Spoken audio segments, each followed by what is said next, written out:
হুম। এখন দেখো, এখন আমরা অঙ্কটা আবার একবার দেখো যে জাহেদ 10% কমিশনে একটি বই ক্রয় করে, মানে কিনে। জাহেদ 10% কমিশনে একটি বই কিনে, মানে কি 10% কমিশনে, মানে কি 10% কমে। এর মানে কি, মানে 100 টাকায় 10 টাকা কমে, মানে 100 টাকায় যদি প্রকৃত মূল্য থাকে তাহলে সে ক্রয় করে কত দিয়ে, ক্রয় মূল্য কত, 100 বিয়োগ 10, 90 টাকা, রাইট। 10% কমে মানে 100 বিয়োগ 10, মানে 90 টাকায় বইটি কিনে।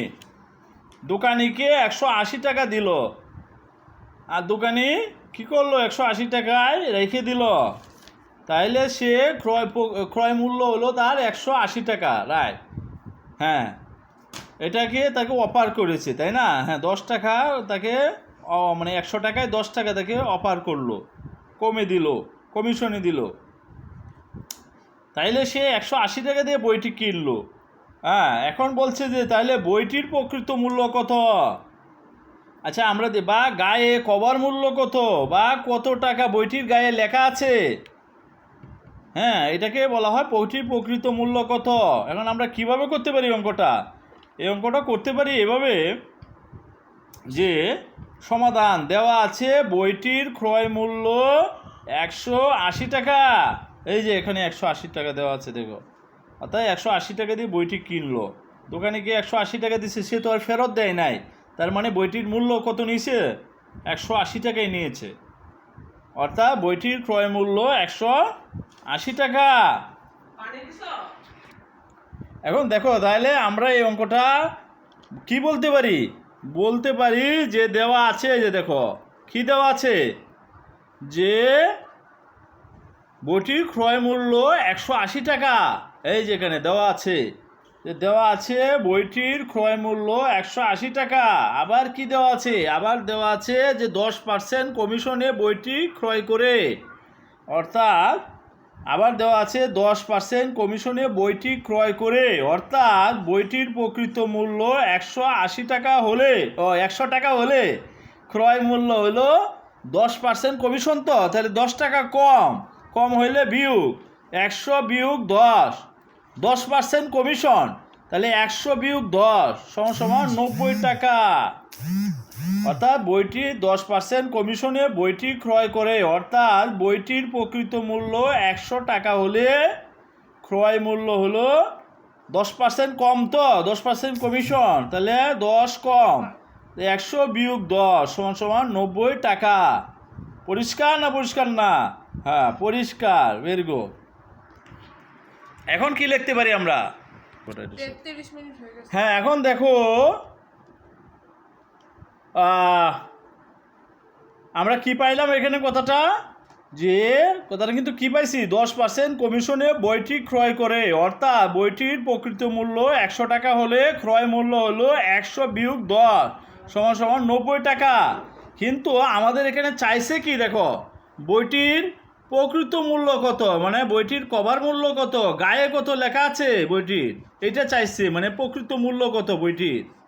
তাহলে যে এটা চাইবে, এই বাক্যটা বা এই কথাটাকে, এই শব্দগুলোকে আমার বাক্যের প্রথমে লিখতে হবে না শেষে লিখতে হবে? শেষে লিখতে হবে, রাইট। তাহলে হ্যাঁ হ্যাঁ, যেটা চাইছে যে প্রকৃত মূল্য কত, এই অংশটা, এই কথাগুলোকে আমার, এই শব্দগুলোকে বাক্যের শেষে লিখতে হবে। তাহলে আমি এখন এই যে এখানে আমি দেখতে পাচ্ছি যে বইটির প্রকৃত মূল্য কত, এটা এখানে আছে বাক্যের প্রথম দিকে, এটাকে বাক্যের শেষে নিয়ে যেতে হবে। আর ক্রয় মূল্য এটা ছিল শেষে, এটা প্রথমে নিয়ে আসতে হবে। তাহলে আমার বইটির ক্রয় মূল্য 90 টাকা হলে প্রকৃত মূল্য 100 টাকা, এই যে এখন বের হয়ে আসবে আমার। সুতরাং বইটির ক্রয় মূল্য 1 টাকা হলে প্রকৃত মূল্য কম হলে ভাগ 100 ভাগ 90 টাকা। সুতরাং বইটির ক্রয় মূল্য 180 টাকা হলে প্রকৃত মূল্য বেশি হলে পূরণ 100 ভাগ 90 পূরণ 180, এই 1 শূন্য কাটা, আর 9 দিয়ে আমি যদি 18কে ভাগ করি তাহলে 9 দুগুণে 18, যে 2 হয় উপরে, আর এখানে 9কে 9 দিয়ে ভাগ করলে 1 হয়, নিচে 1। তাইলে নিচের একের কোনো মূল্য নেই, ভ্যালু নেই। তাহলে এদিকে 2 আর 100 পূরণ করলে 200 হয়, 200 টাকা। অর্থাৎ আমরা বুঝলাম বইটির প্রকৃত মূল্য 200 টাকা। উত্তর 200 টাকা। এই ছিল আমাদের অঙ্কটি। আর একটা অঙ্ক আমাদের আছে, তাইলে শেষ। এখন দেখো, তাইলে আমরা কি লিখতে পারি যে প্রশ্ন মতে সংখ্যাটির 14 সমস্ত 7/2% সমান 10, বা সংখ্যাটি এর না, এর মানে পূরণ, সংখ্যাটি পূরণ, সবসময় মনে রাখবা এর মানে পূরণ, সংখ্যাটি এর, এই জন্য আমরা সংখ্যাটি লেখা পরে এর পরিবর্তে পূরণ দিয়েছি। সংখ্যাটি পূরণ 14 সমস্ত 7/2% সমান 10, বা সংখ্যাটি পূরণ, এটা সমস্ত বাংলায় পেলাম। এই যে তাহলে 7/100 হয়েছে। বাঙালি কীভাবে হয়, এই যে 7 আর 14 গুণ এবং 2 হলো যোগ, এই যে গুণ করলে 98 হয়।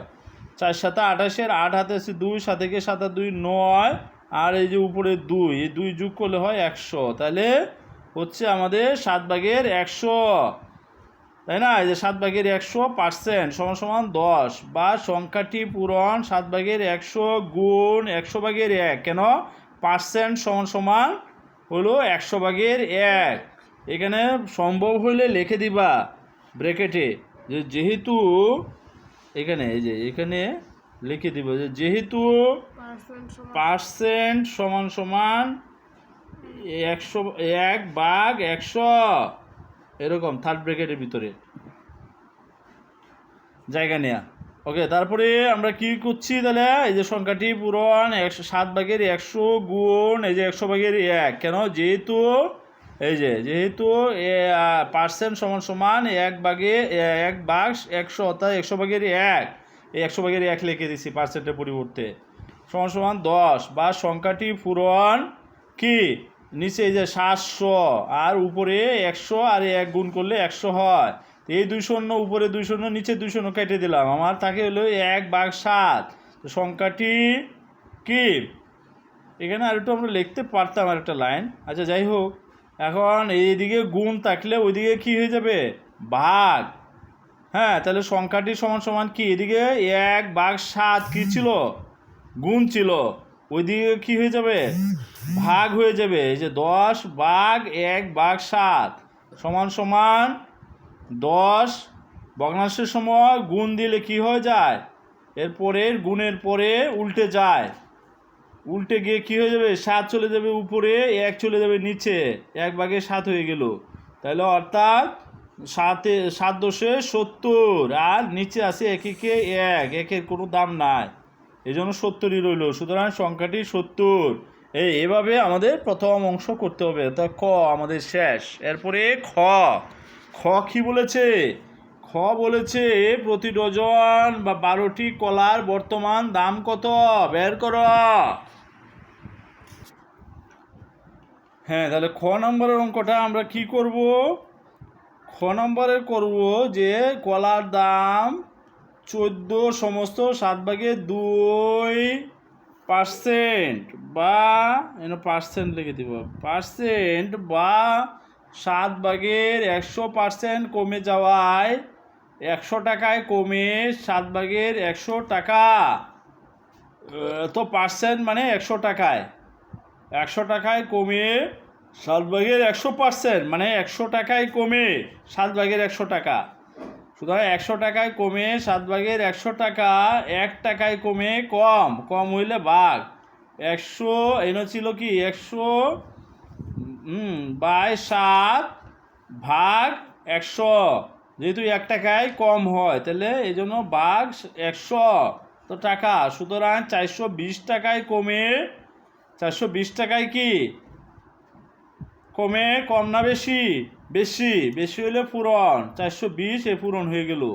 আর এখানে বাঘটা আমরা পূরণ চিহ্ন দিয়ে উল্টে দিতে পারি। এখানে 100-র নিচে মনে মনে একটা কি আছে, আমাদের একটা 1 আছে, তাহলে উল্টে গেলে 100 চলে যাবে নিচে, 100 উপরে চলে যাবে, 100/1, 7/100 পূরণ 100/1 পূরণ, এই যে এখানে 420, তাই না? এই 100 কাটা, আর এই 7 দিয়ে যদি আমি 420কে ভাগ করি তাহলে কত হয়, 60 হয়, 6 7 42, তারপরে 0 0, এই যে 60কে 7 দিয়ে গুণ করো তাহলে 420 হবে। আর এখানে 7কে 7 দিয়ে ভাগ করলে 1 হবে, 7 একে 7। তাহলে আমরা কি পাইলাম, 60 একে 60, আর নিচে হলো 1 একে 1, নিচের 1-এর কোনো ভ্যালু নেই, দাম নেই, তাহলে 60ই। তাহলে আমরা পাইলাম অর্থাৎ কি, এই 420 টাকায় হ্যাঁ কমে হলো 60 টাকা। আবার বলছে যে এখন এই 420 টাকা দিয়ে আগের চেয়ে 10টি কলা বেশি পাওয়া যায়, তাই আগে 10টি কলা কম পাওয়া যেত, এখন 10টি কলা বেশি পাওয়া যাচ্ছে। তাহলে 10টি কলার বর্তমান মূল্য কত, অর্থাৎ এই 60 টাকা যে কমছে এখন, তাহলে এই 10টি কলার বর্তমান মূল্য হলো 60 টাকা, অর্থাৎ 10টি কলার বর্তমান মূল্য হলো 60 টাকা। সুতরাং একটি কলার বর্তমান মূল্য কম, কম হইলে ভাগ, 60 ভাগ 10 টাকা। সুতরাং 12টি বা 1 ডজন কলার, 1 ডজন বা 12টি কলার, এই নয় 1 ডজনও লিখতে পারো। সুতরাং 1 ডজন বা 12টি কলার বর্তমান মূল্য বেশি, বেশি হলে পূরণ, 60 ভাগ 10 পূরণ 12। তাইলে এই 10, হ্যাঁ এখানে কি হচ্ছে আমাদের, এই 10কে 10 দিয়ে ভাগ করলে 1 হয়, আর 60কে 10 দিয়ে ভাগ করলে 6 হয়, উপরে 6 10 60। তাহলে এখানে 6 আর এখানে 12, 6 12 72, আর নিচে হলো 1, 1-এর কোনো ভ্যালু নেই, তাহলে 72 টাকা 1 ডজন কলার, অর্থাৎ 1 ডজন কলার বর্তমান মূল্য 72 টাকা, অর্থাৎ 12টি বা 1 ডজন কলার বর্তমান মূল্য 72 টাকা। এখন গ নম্বরের একটা কথা আছে, গ নম্বরের একটা অঙ্ক আছে। গ কি বলছে, যে প্রতি ডজন কলা কত দামে বিক্রয় করলে এত % লাভ হবে বা লাভ হতো, প্রতি ডজন কলা কত দামে বিক্রয় করলে এত % লাভ হতো, এটা বের করতে হবে।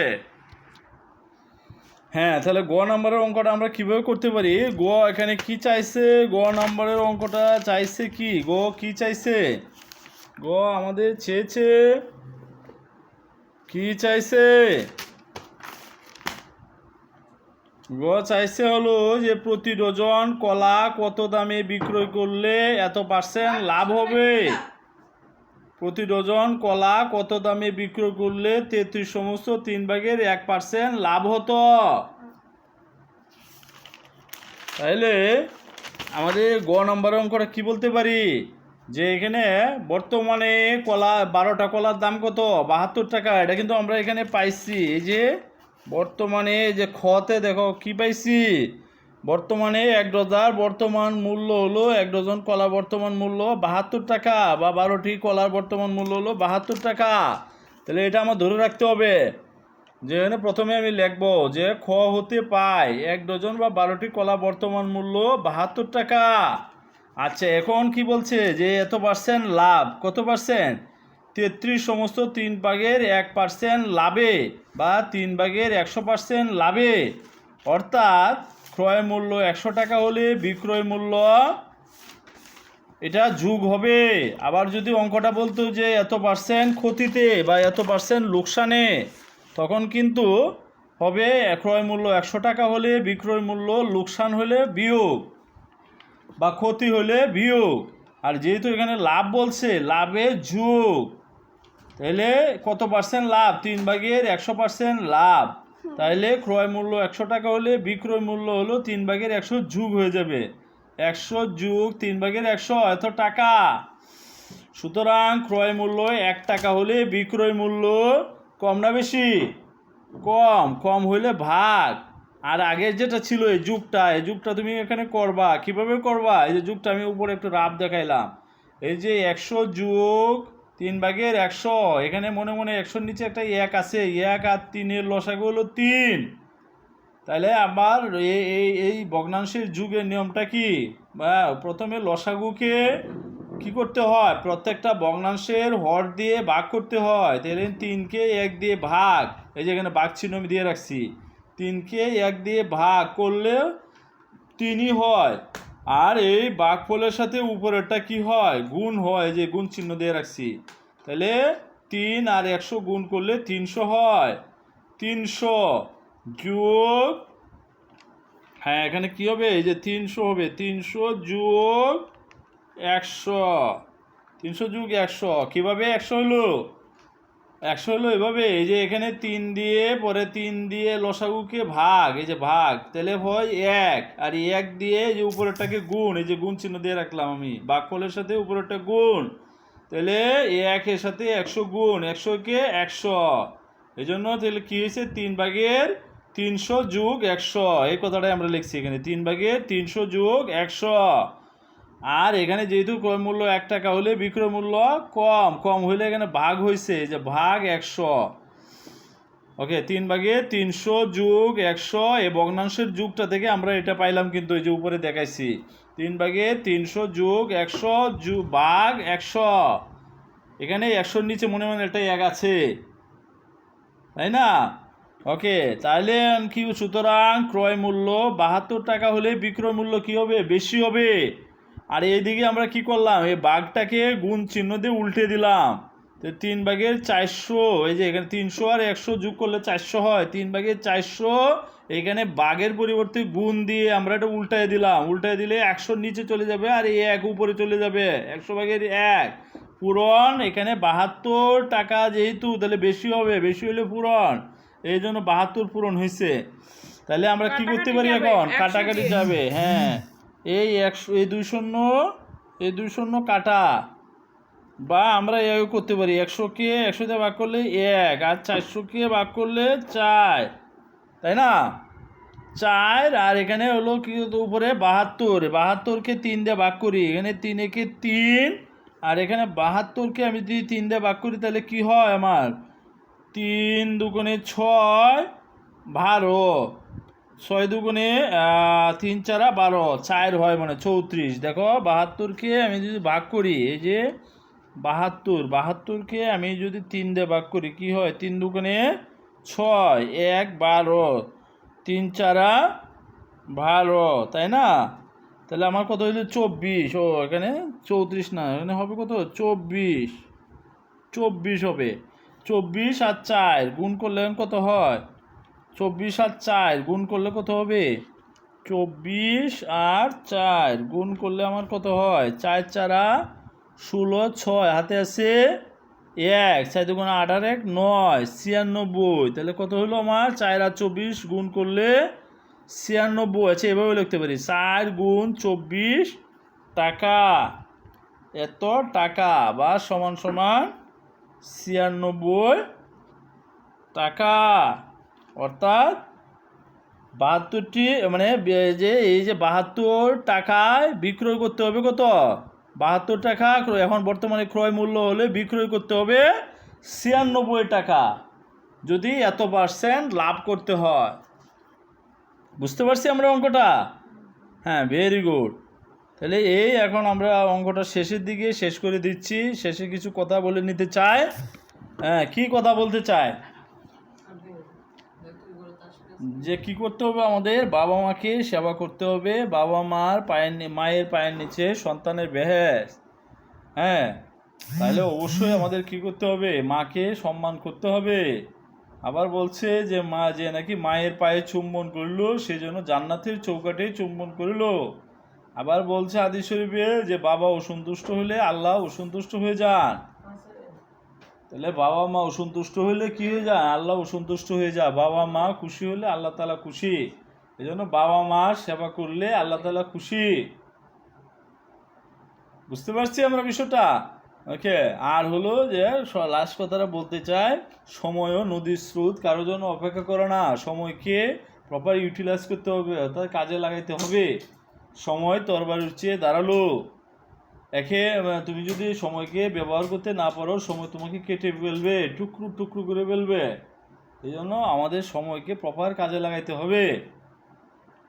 আর যেহেতু কি অলস মস্তিষ্ক শয়তানের কারখানা, এই জন্য মস্তিষ্ককে অলস রাখা যাবে না, সবসময় কাজে ব্যস্ত থাকতে হবে, ভালো কাজে ব্যস্ত থাকতে হবে। হ্যাঁ, কেন ব্যস্ত থাকতে হবে? ভালো কাজে, কর্মব্যস্ত সুখী জীবন, সুস্থ দেহ প্রশান্ত মন, কর্মব্যস্ত সুখী জীবন। ভালো কাজে ব্যস্ত থাকলে সুখী জীবন লাভ করা যায়, নাহলে বিভিন্ন ধরনের শয়তানের মানে প্ররোচনা এসে কাজ করে উকিঝুঁকি দেয়, বিভিন্ন ধরনের কুচিন্তা, খারাপ চিন্তা উকিঝুঁকি দেয়। এই জন্য ভালো চিন্তার মধ্যে ভালোভাবে বেঁচে থাকতে হলে সবসময় ভালো কাজে ব্যস্ত থাকতে হবে, তাহলে শয়তান এসে উকি ঝুঁকি দেওয়ার সময় পাবে না। হ্যাঁ, এই বলে আমরা ভিডিওটা শেষ করতে যাচ্ছি। হ্যাঁ, যদি ভালো লেগে থাকে কথাগুলো, অঙ্কগুলো, তাহলে কি করতে হবে, কি করবে তোমরা সময় অবশ্যই চ্যানেলটা সাবস্ক্রাইব করে রাখবে এবং লাইক কমেন্ট করে দিবে। হ্যাঁ, আর সাবস্ক্রাইব করে আমাদের সঙ্গে থাকো। আমরা ইনশাল্লাহ ভালো ভিডিও নিয়ে হাজির হয়ে যাব, আরও ভালো ভিডিও নিয়ে হাজির হয়ে যাব। আল্লাহ হাফেজ।